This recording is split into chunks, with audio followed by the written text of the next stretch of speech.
Thank you for coming. Appreciate it. Any thoughts for the United States? You looking forward to the election?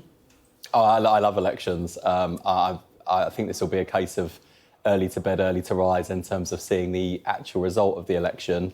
And of course, it's hugely consequential for our country. This is one of our most important international alliances.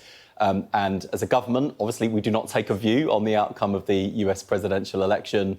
The Prime Minister, the Foreign Secretary, the government looks forward to seeing America's choice, America's decision, and then working closely with whoever wins the presidential election. So the government doesn't take a view. What about you as an individual? I'm a member of the government, so I definitely don't take a view. You are also an individual too, though. You've got your own thoughts. I've got lots of thoughts, but not ones I'm going to share as a government minister. And it's really important. There's a fundamental point here, which is, and it's genuinely, with so much going on in the world at the moment, the war in Ukraine, war in the Middle East, and wider geopolitical threats, as well as important trading relationships, the US is a really important partner, and those institutional ties and national ties run deep.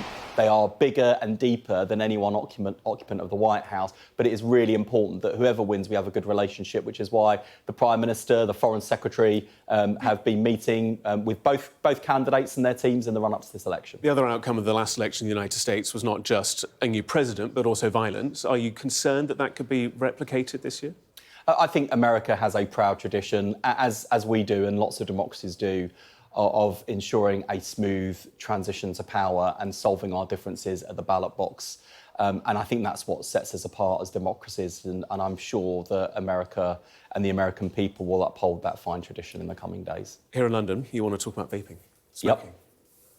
Yep, so we are introducing today the Tobacco and Vapes Bill to Parliament. This is a groundbreaking piece of public health legislation.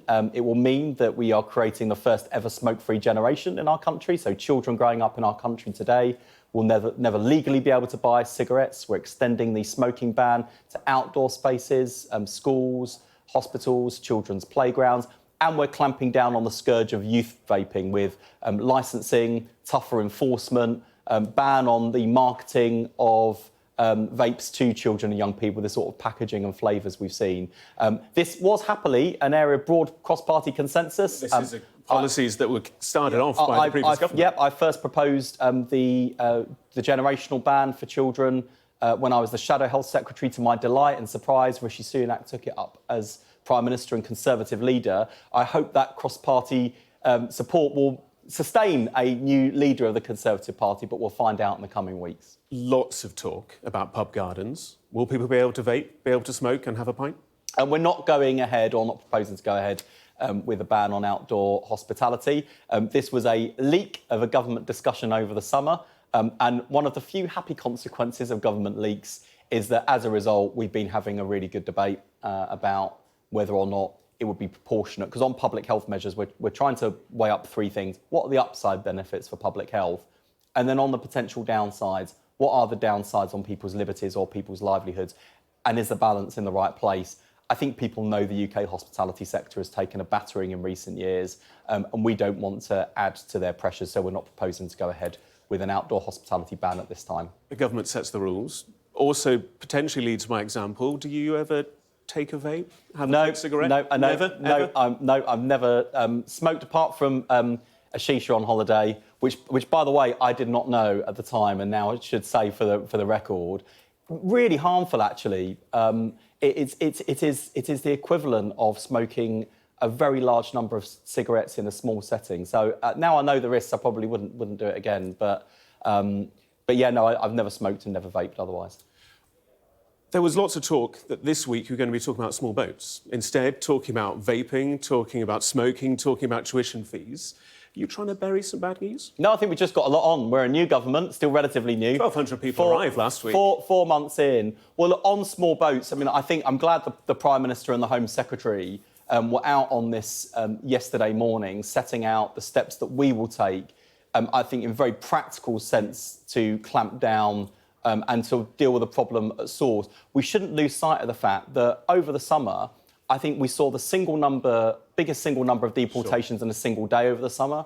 We are improving returns, speeding up processing, and clamping down on the problem at source, working with international partners and allies. We don't pretend this is an easy problem to solve, and people should be very suspicious of people who pretend that it is, but we're taking the practical steps to get a grip of the problem. Let's talk about tuition fees, if we can. Previously, Prime Minister, Deputy Prime Minister both said they wanted to scrap them. Then you scrapped that plan to give more money to your department, the NHS. Then there was no mention of rising tuition fees in the manifesto. Yesterday, details leaked by somebody to the press before a common statement saying that fees are going to go up.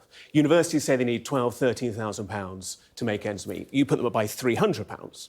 So you've sold students short because they're putting up and having to pay more money. Universities being sold short because they don't have the funding they need. Commons sold short because the announcement's not made there first. The electorate sold short because it's not in the manifesto. It's not a great look, is it, at the moment? I think it was a proportionate and reasonable thing for the Education Secretary to put fees and maintenance support Why not announce it a week ago? in line with inflation. I think it was a reasonable thing for the Education Secretary to do while she conducts a wider review of student finance and how it works, particularly the impact for graduates, because I think you're right to point out, and it's important to say, that for students, in terms of their upfront costs, nothing changes. In fact, they will have more financial support available than they would have before because we're keeping that support rising in line with inflation, which I think is the right thing to do. We do need a wider look at how the system works, and I can tell you from experience, having worked in this area in the past, it is fiendishly complicated because you've got all sorts of variables around the fee, the maintenance support, the repayment thresholds, the rate of interest. So the plumbing is quite complicated, and I think the Education Secretary is right to have a look at the system in a round, and she will be coming back with further reform proposals next year. More complicated, and now for students more expensive. And your line in the manifesto was, we will work with universities to deliver for students and the economy. Yeah, how is £300 a year more better for universities? Well, I think the risk is if we didn't put the fee price and the maintenance support up in line with inflation, then students really would be sold short because the investment in their teaching wouldn't keep up with rising cost pressures, so students may be sold short in terms of the quality of education.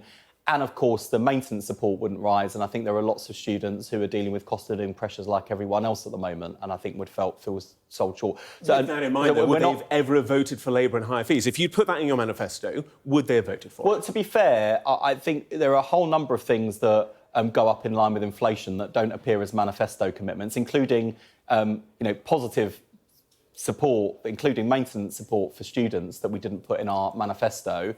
I think this is a reasonable stopgap while a wider review takes place. And I think the Education Secretary has got the balance right on this. This was an announcement for this year. Should students, should universities, should parents, should carers, should families expect another increase and another increase? Where does this stop?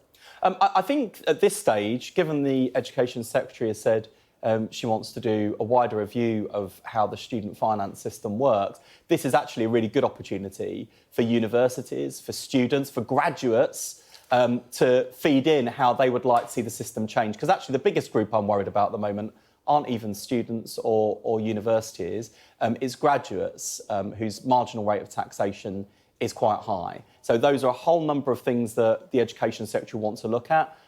All of these things have to be balanced up against what a really wide range of pressures and cost pressures across government. So I think that's why the Education Secretary has made the right step in making sure that universities can invest in teaching, we can put money into students' pockets they need to afford the cost of living, while a wider review of the system takes place. That wider review, like you say, could find actually that the fees need to go up even further than inflation. No? It could go up higher? Well, look, I think it's no secret we're not fans of the way this tuition fee system works. I think people should feed in. Well, I think that tells you kind of where our leanings would be. But to be fair to the Prime Minister, what he said about tuition fees and scrapping tuition fees way ahead of the general election was that however much he might want to scrap fees, because of the state of the economy, the scale of public finances, he wasn't able to make that commitment in our manifesto. He was really clear about that before the election. So he said very clearly he'd rather disappoint people ahead of an election than break a promise after the general election. And I think again, we've been upfront with the public about this. We've got the balance right. A wider review is taking place. And I think universities, students and graduates should offer their views as that review takes place about the pressures they're under and how, as a government, we can reform the system to make it work better for everyone. Wes Streeting, Health Secretary, appreciate your time. Thank you.